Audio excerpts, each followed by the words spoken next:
सीकरी थाना क्षेत्र के एक स्कूल में टीन शेड लगाने के दौरान वेल्डिंग कर रहा एक व्यक्ति झुलस गया।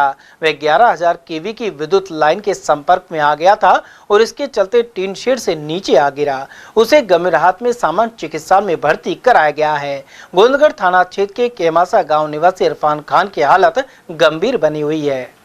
सर ये टीन तान रहा था, काम कर रहा था, वहाँ 11,000 के तार ने इसको टच किया है, ऊपर से गिरा है नीचे। क्या काम करता है? वेल्डिंग का काम करता है। तो कहाँ पे कर रहा था ये? सीकरी में। क्या था? स्कूल थी सर।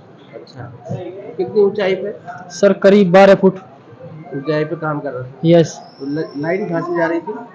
सर स्कूल के ऊपर से गुजर रही थी लाइन। कोई टच हो गया कि दूर से कोई? सर टच हुआ है उसके।